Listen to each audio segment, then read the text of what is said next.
Namaskar. Aujourd'hui, je voudrais parler d'un facteur essentiel à notre progrès dans la vie, notre progrès personnel vers l'éveil de la conscience, vers euh, un progrès intérieur, un progrès vers la sagesse et aussi un progrès dans notre vie active de tous les jours. Vous vous rappelez qu'on a souvent parlé de l'importance de la satsanga. La satsanga, ça veut dire la bonne compagnie en sanskrit. Et les textes disent qu'on devrait toujours essayer de s'associer avec des bonnes personnes, c'est-à-dire des personnes qui vont nous tirer vers le haut. Voilà, soit une personne idéale, aide les autres, soit moins égoïste, un travail plus dur, aligne-toi à une certaine routine de vie, etc. Voilà, des personnes qui vont vous donner des conseils, des bons conseils qui vont vous permettre cette progression dans la vie. Malheureusement, dans notre vie de tous les jours, on ne choisit pas toujours les personnes avec lesquelles on s'associe. Et au travail, en famille, dans les différents lieux dans lesquels on peut se trouver, on peut être en compagnie, en de bonnes compagnies, ou bien en de mauvaises compagnies. Comment faire? D'une part, pour ne pas se limiter à rencontrer que des personnes positives, ce qui nous rendrait peut-être sectaires quelque part, et d'une autre part, comment faire en sorte que même avec de la mauvaise compagnie, entre guillemets, on garde toujours notre cap et on continue à progresser et on ne soit pas trop affecté par notre environnement. Comment faire pour que, en fait, nous devenions une bonne compagnie pour les autres? C'est-à-dire, là où il y a une bonne compagnie, on prend au maximum ce qu'on doit prendre, et là où on est en de mauvaises compagnies, à notre tour, on peut partager aux autres nos conseils.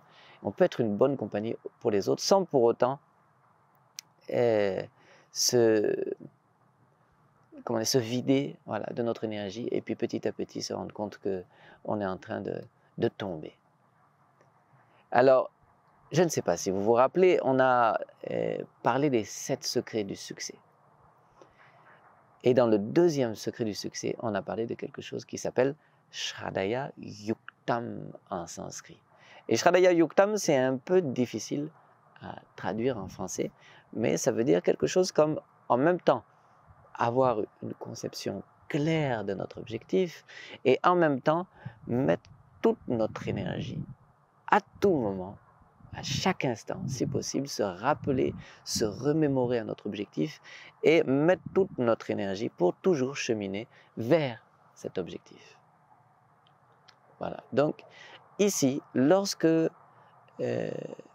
l'on vit, il est toujours fondamental d'être conscient que notre vie, c'est un mouvement. C'est un mouvement de quelque chose vers quelque chose d'autre. Puisqu'il y a la vie, il y a mouvement.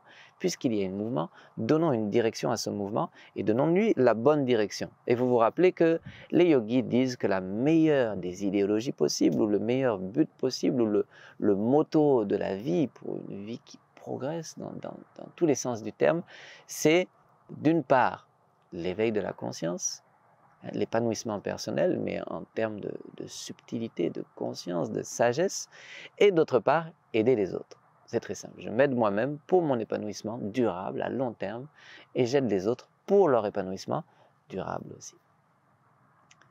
Donc ça se traduit par la réalisation de soi et le service aux autres. Maintenant, imaginez que vous avez, imaginez le cas idéal que vous ayez toujours ce but en tête, que ce but soit devenu votre nature.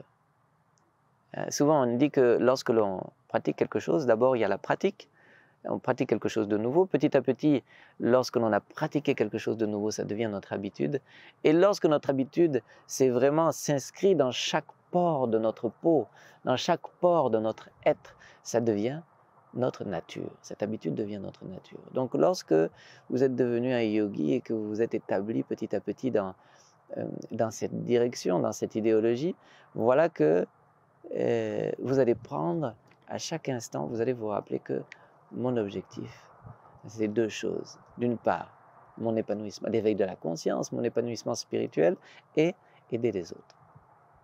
Donc lorsque vous allez travailler, lorsque vous allez être en famille, lorsque vous allez aller au restaurant, lorsque vous serez en vacances, lorsque vous vous associerez avec vos amis, vous aurez toujours en tête que, attention, je suis là d'abord pour accomplir mon objectif. Je suis un missionnaire. Ce n'est pas seulement quelqu'un qui est habillé en orange comme moi-même qui est missionnaire. Nous sommes tous des missionnaires. La vie est une mission. Et quelle est ma mission? Voilà, lors de cette association, avec ces personnes-là, je dois continuer à concourir à mon développement personnel et au développement des autres. Et je vais illustrer ce que je suis en train de dire par un exemple bien précis. Lorsque j'ai rencontré mon chemin spirituel et que j'ai commencé à travailler, nous avions besoin d'argent. J'étais avec une Didi, c'est-à-dire une personne comme moi, mais c'était une dame, une missionnaire du yoga, une Didi. Et nous devions récolter des fonds pour continuer notre œuvre.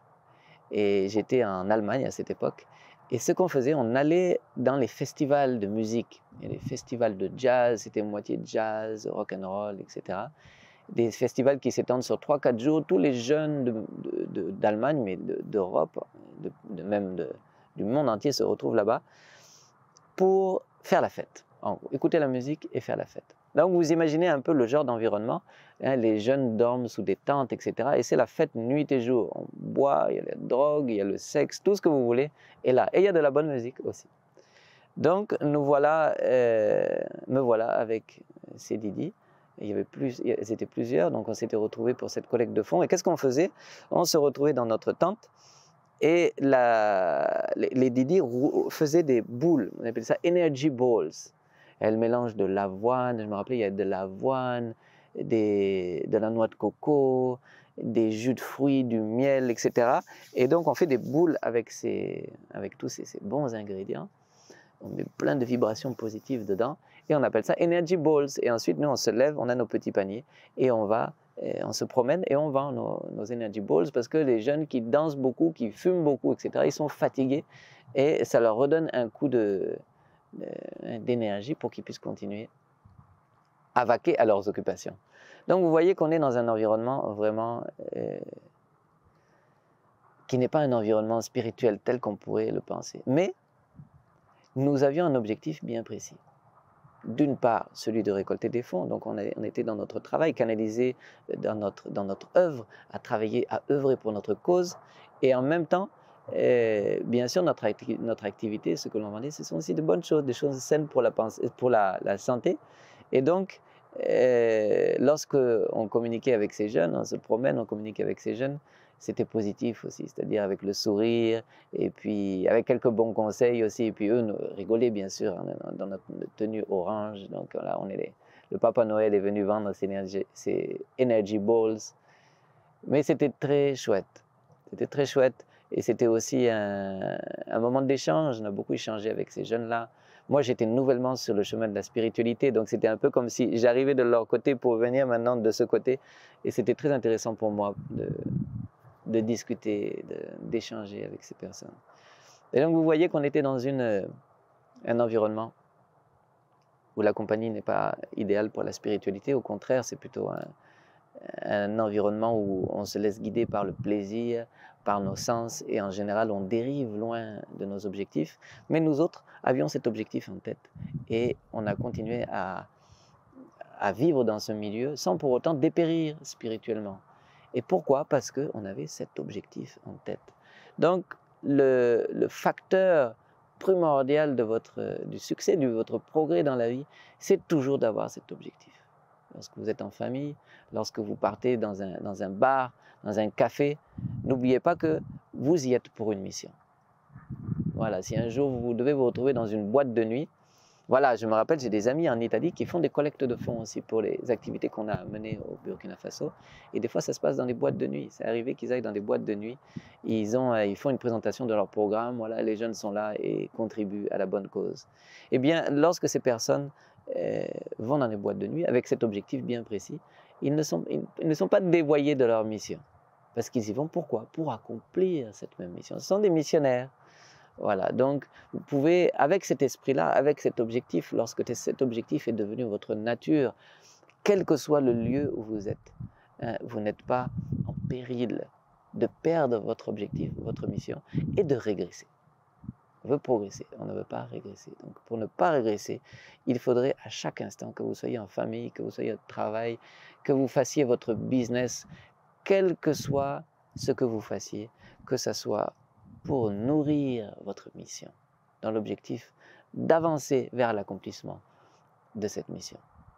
Et vous verrez que vous deviendrez automatiquement, si vous n'êtes pas en bonne compagnie, c'est vous qui deviendrez une bonne compagnie pour les autres.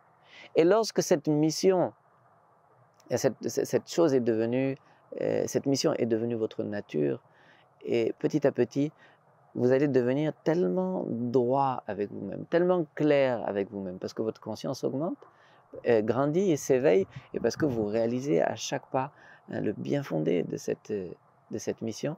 Et donc, je ne sais pas, même si vous allez en montagne, quoi que vous fassiez, ça va s'inscrire dans cette mission. Et vous allez vous approcher du point culminant de cette mission à chaque instant. Vous allez progresser.